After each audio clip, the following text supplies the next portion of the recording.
Well, I want to welcome you all to this lecture. Uh, in this lecture, we're going to delve a little further into the concept of awareness and presence. Uh, and it's going to deal with largely the interaction between predator and prey, and have, in some ways, a hunter perspective, but I don't want somebody who's against hunting or doesn't like the idea of it to feel that they aren't welcome. I think they'll find a rich vein of knowledge in this lecture that they'll be able to use and appreciate the natural worlds, the world that they walk in, and still see the predator-prey relationship and experience it at a deeper level. And so with that, let us start. The first thing we want to talk about is kind of the structure of the animal, because that's kind of our starting point is with this lecture. If we look at the desert bighorn sheep or deer, as they would be out in the desert, and you could list cottontail rabbit, just antelope, chipmunks, bobcat to an extent, and even the zebra-tailed sand lizard, all have one attribute in common, and that is that they have a very bright and white rear end. And that attribute of theirs is often one, if you just look at it, is kind of curious in so much that you would think that it would be counterproductive, especially for a sheep or a deer, to have this bright white rear end advertising their presence. And so one has to think about this. Why do so many animals use this strategy? And obviously they must use it effectively for so many animals to have this attribute. And so we're going to talk about how that happens and what it can be used for. And it ends up being really part of their strategy for living. And we're going to more or less center on the desert bighorn sheep and how it uses this particular attribute that's part of its very, biology, part of its body's makeup. And so we'll start with, of course, it's obvious that you can see a sheep easier when it's turned around. And I've done this many times in the field where a whole group of sheep are on the side of a hill and one of them turn around and that white rear end is facing you suddenly, and you see him and then you see the other sheep because he's there. There's probably others. You look harder. In a sense, you're focusing your vision now in that area and your awareness, and you start picking up other animals. So, of course, if we do this, certainly the bobcat or the mountain lion is also going to pick up on this. Well, one of the interesting things about the color white in a small patch of it is that, in fact, in the desert, there's a lot of small white patches. And you can see a hillside, oftentimes it'll be speckled with these little white patches. So on one end of the whole awareness and presence spectrum, they actually blend in. There's actually enough white spots out in the desert that will catch your eye off and you say, what's that? And you look and it's just maybe some bird droppings on the side of a rock, or even a rock that's fairly dark in color, might be just angled such that it's got just enough glare that at that angle it actually looks like a white spot. And so these white spots can be confusing if you're looking. Now, oftentimes though, the animal itself, let's say our bighorn sheep, they might be like on a hillside here, and let's say it's a big hill, and they might start out as a group here, and through the course of the day, let's say there's 10 of them, and 5 go off this way, and they end up over here, and another 5 just kind of drift off this direction, and so they're off over here. Now, and we're looking sideways on this hill. They've been separated, let's say for 5-6 hours, it's starting to get evening, and that herd mentality starts to take over, and they want to herd up because 1 sheep is in danger, 2 is in less, and 5 sheep have a certain amount of danger, and 10 even less, because they have eyes and ears pointing in every direction all the time. So this group, we'll say maybe is the junior group, and they look over here and they see white butts. And that means maybe these guys are going to go around the mountain. Well, that doesn't make them feel too comfortable, but they're just slowly going. They're not running or nothing. So they've looked over here and they see these white butts over here, and they can ascertain that things are pretty calm, but they're leaving. So these guys want to come back. They decide to go back toward the herd. Now, if you look again at a sheep, and again an antelope, a deer, cottontail rabbit, etc., as he's walking into something, that something looking back is actually seeing a very well camouflaged individual. So these sheep walking this way, if there's a mountain lion right here, they're camouflaged.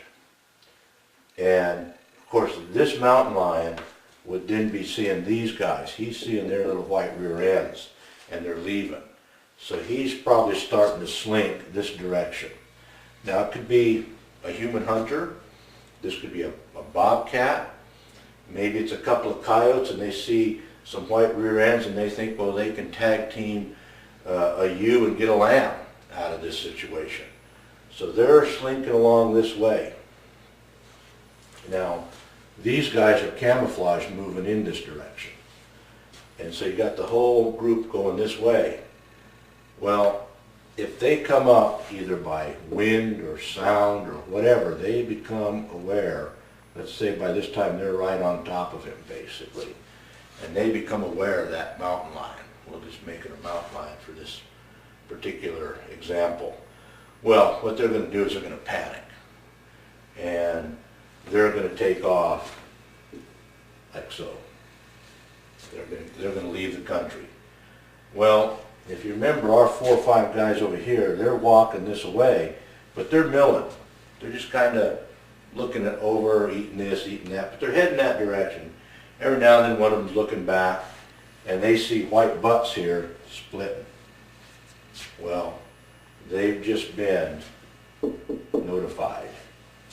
They've just been notified that there's a problem, and it's probably heading their way. And of course, they're going to make evasive action. They're going to bunch up on a hill, which would be one of the things that they'd most likely do if they saw that, is the first thing they're going to do is bunch up, and then all of them focus their attention back this way. That would be probably the most common response. And of course, if just one of them sees the predator and IDs him, he's out of there, and the rest will follow. So we can see in this that the white rear end is not necessarily a detriment to the survival of the animal. It's not something like the peacock's tail where he's trying to use it to attract a mate, even though it's dangerous and expensive for him to have and maintain. The white rear end is really something quite different. And we can show another possible scenario in which a similar thing will happen, and having been busted by this a few times myself, found out the hard way, I can tell you it actually works. It happens. Let's say we have a little water hole here, and we have a hill. We've got to have a kind of a proper hill here. And make our water, and it comes along here, and then we got another hill over here. Now, again, we're talking sheep. Although other animals, your deer, and again, if you use like ground squirrels or something, that scales down. But we're using the sheep to give our example today. Now, a group of sheep will come over, let's say over this, and they're coming down, they're coming to water. Now, they'll come over the top, they'll get where they're camouflaged, and they'll sit there and look at this water for a while and scope the area out. But if there's something down here, they're looking at something camouflaged. May not pick it up. But let's say for just our scenario, we have a mountain lion and we have a human hunter. And our human hunter can be an ancient hunter-gatherer with a spear, or we can pull them up further in time with a bow and arrow, or even a rifle. But he's a human hunter, and this is our, we'll say, our mountain lion. Now, the sheep come down. Now, it might be that their camouflage gets them in without being detected, but in our scenario, it really doesn't matter. We're going to say they come in and they get a drink, owing to the fact that the mountain lion and the human hunter can't reach them due to an open space. So they're not willing to cut across that and try to get them because it's too open. So then our sheep take off and go back up. Of course, white rear end in. So if these guys haven't picked it up, they're going to pick it up now. But if they've already picked it up, they're going to have a very precise place that when these sheep go over the hill and down this way, our two predators are going to know exactly where on that hill they went over, because they're going to see the little white rear ends go right over the top. And let's start with our first scenario on this. Now that this has happened and our sheep have come across, let's start with our first hunter or predator. He's going to go slinking across the ground as fast as he can go. But he's probably going to slink along like a cat does and try to mimic as many natural movements and places and do as much cover as he can. But because he's moving, of course, his awareness is been lost somewhat, it's shrunk. And of course, his presence is much bigger. The sheep may have never seen him. They may have never seen him, but they're still going to do what sheep do. And as he's moving across this flats out here, let's say we got our 4 or 5 little sheep over here, one of them, at least one, maybe two, is going to come back over and look. And generally speaking, but not always, he's just going to peek his head over the top. I've seen it many times. He's going to peek over and he's going to look back down that valley. So he's not going to give himself a full body view to the valley. He's going to give as minimal a view as he can where he can still see. Now if he has to get up higher, he'll do that to see. But when he looks down the valley, he's got a huge advantage. One, of course, the predator is moving, and so he's easier to pick out. but also he knows what route he's made. He knows where he's shown his little rear end, and that those predators are going to be focused in on that. So he doesn't have to look over the entire valley. He knows where they're going to come up. And if this guy cuts, especially our mountain lion predator, when he gets up into here and gets onto that scent trail, he's going to be almost like on a railroad track.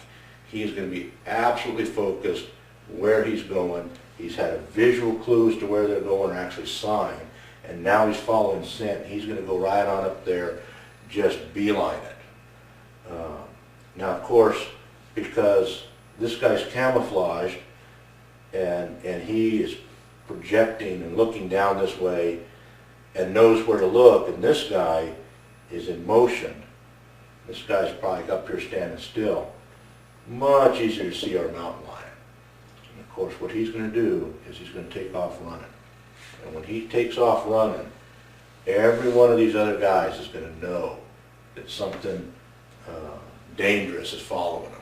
They're just going to know it. They're not going to have any kind of complex language. Body language alone is going to tell them that, hey, you know, our rear guard saw something dangerous and it's time to run.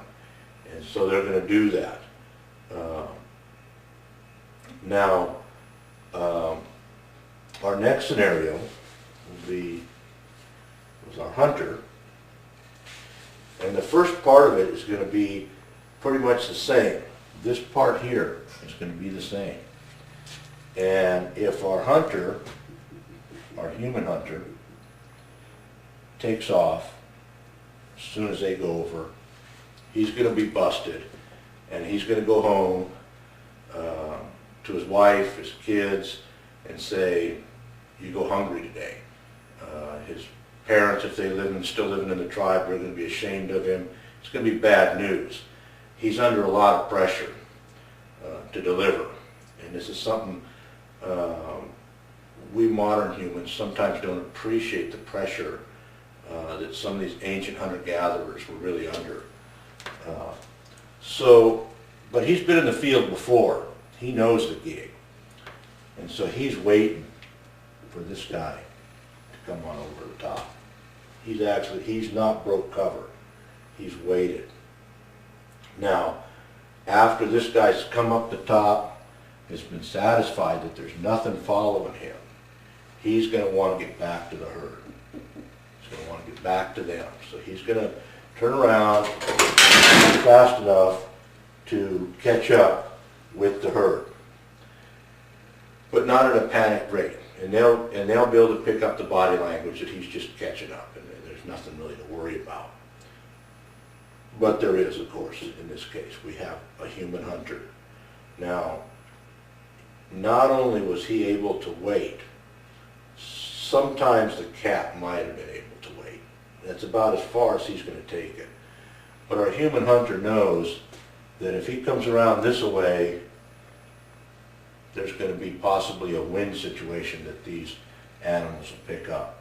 And if he comes around the other way, he might know the terrain enough to know that maybe there's a cliff that's blocking his route along that way, so that he has to actually come up, over, and around if he's going to try to catch and get a bighorn sheep to take to camp that night. And that is the difference between these two. Between these two, that's the difference. This guy is thinking, and he has a lot more of the past to draw on, and so he's far more able to look at a more complex future and many possible futures, and that's how he's hunting. He is hunting with his mind, as opposed to the speed and the stealth that this guy's using, and just the raw muscle that a big cat can often have. And so we can see that the desert bighorn, his mind, his body is integral. It's meshed in not only into the the lay of the land, the actual geology, where the white butt reflects light. Some of the parts and particles of a mountain of fresh broken rock is often lighter colored. His body is shaped to that. His mind is shaped to the body to keep him alive in strategy, and that these hunters are also working that same mind, body, land integrated system. And once you start to understand that, you're able to take that knowledge and start placing it or using it in different directions. Whether you're trying to find a sheep, whether you're trying to find a coyote, a place where they might bed, whatever your goal is, if you start understanding that their bodies, their minds are integrated to the land and integrated to the experience that you are, then you begin to know the way of things and begin to see and appreciate the beauty that's out there in the desert that isn't always picturesque, meaning that it's just a visual view, a landscape, but the beauty of the action, reaction, predator-prey, and so on. And with that, I thank you, and I hope you've enjoyed this video.